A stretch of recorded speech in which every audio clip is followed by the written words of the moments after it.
Hello, আজ তোমাদের সাথে একটা মিষ্টি রেসিপি শেয়ার করব। মিষ্টি প্রেমী মানুষের চ্যানেলে মিষ্টি রেসিপি না থাকলে হয়? এই মিষ্টিটা সুজির ভাজা মিষ্টি।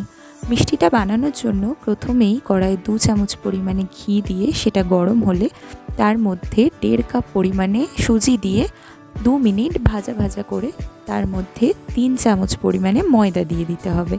এবার ময়দাটাকেও 2 মিনিট ভেজে তার মধ্যে 2টো ছোটো এলাচ থেঁতো করে দিয়ে দিতে হবে। এতে করে গন্ধটা খুব সুন্দর আসে। এবার সুজি আর ময়দাটা একটু ভাজা ভাজা হয়ে গেলে এর মধ্যে 3 কাপ পরিমাণে জল দিয়ে দিতে হবে। যতটা সুজি তার ডবল পরিমাণে জল দিয়ে ভালো করে শুকনো হওয়া পর্যন্ত নাড়তে হবে। এই যে এইরকম শুকনো হয়ে যাবে ডোটা। যখন দেখবে হাতে করে এরকম গোল্লা পাকানো যাচ্ছে তখন বুঝবে সুজির ডোটা পারফেক্টলি রেডি হয়ে গিয়েছে। এবার হাতে ঘি মাখিয়ে সুজির ডোটাকে ভালো করে মেখে আধ ঘন্টা রেস্টে রাখতে হবে।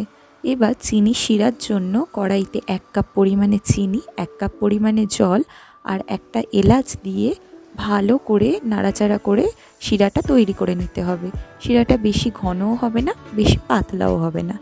এবার বেলনে ঘি অথবা সাদা তেল মাখিয়ে সুজির ডোটাকে গোল রুটির মতো বড় করে বেলে নিতে হবে। তবে এই ডোটা রুটির মতো অত পাতলা হবে না। এবার এই রুটিটাকে নিজেদের পছন্দের শেপে কেটে নিতে হবে।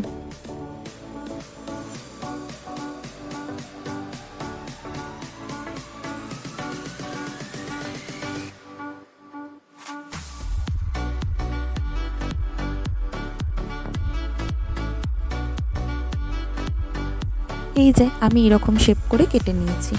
এইবার মিষ্টিগুলোকে ভাজার জন্য কড়াইয়ে বেশ অনেকটা পরিমাণে সাদা তেল গরম করে তার মধ্যে একে একে মিষ্টিগুলোকে লাল লাল করে ভেজে নিতে হবে।